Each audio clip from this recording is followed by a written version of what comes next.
Hai semuanya, kali ini Lia mau bagi kisah tentang Yotsuya Kaidang Oiwasang ya. Dia salah satu cerita hantu paling populer di Jepang yang berdasarkan kisah nyata.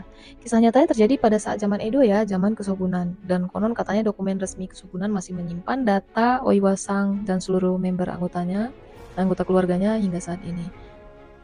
Dan gak heran ya, jika kamu menemui atau mendengar kisah tentang Oiwasang ini bervariasi, berbeda-beda, itu memang diharuskan. Karena pada zaman Edo itu tidak boleh mengangkat kisah nyata, kemudian kamu bentuk ke dalam fiksi secara bulat-bulat. Jadi kamu harus sedikit merombak dan mengganti nama asli dengan nama samaran.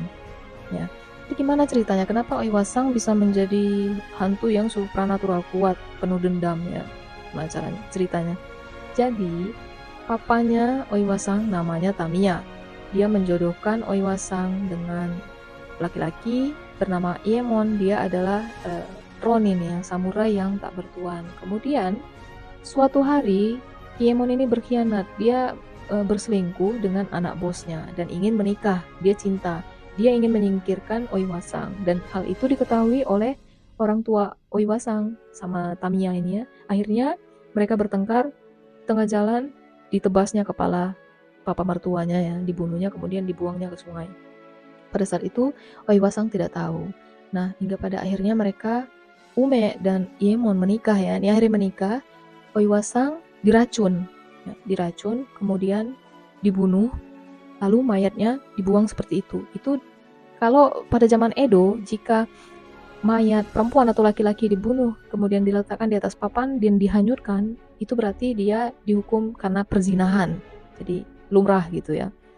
Nah, jadi selain dia diracun, dia dibunuh, kemudian dia difitnah.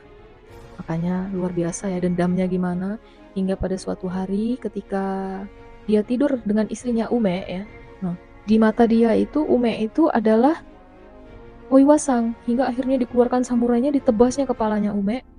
Kemudian dia melihat bapak mertuanya ini, bapaknya si Ume ini udah seperti Tamiya gitu, ditebasnya lagi kepalanya, akhirnya mati semua. Kemudian rohnya itu tetap ngejar, akhirnya dia berlarilah ke kuil. Di situ orang biksunya bilang, kamu udah gak bisa diselamatkan karena di muka dia itu sudah tertulis mati ya, ada tanda mati. Kamu berdoa aja banyak-banyak, katanya. Berdoa pun tetap gak bisa fokus kan, namanya diganggu terus. Pada saat dia berdoa dengan biksu tersebut pun udah berkumpul semua roh-roh orang yang dia bunuh kan, termasuk Oiwasang. Jadi dia ketika berdoa, Iemon ini langsung terhenti karena melihat rohnya si Oiwasang tersebut. Dia berlari akhirnya si Iemon ke hutan dan mengacungkan pedang samurainya ke segala arah hingga akhirnya menancap ke batang bambu.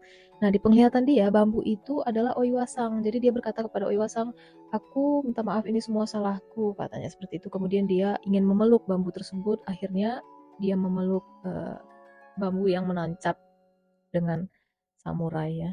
Akhirnya dia meninggal di situ karena tertancap samurai sendiri. 四谷階段に、あれを絡めたんじゃないかって、中心蔵を。なるほど。そう言ってました。あ、なるほど。こちらが。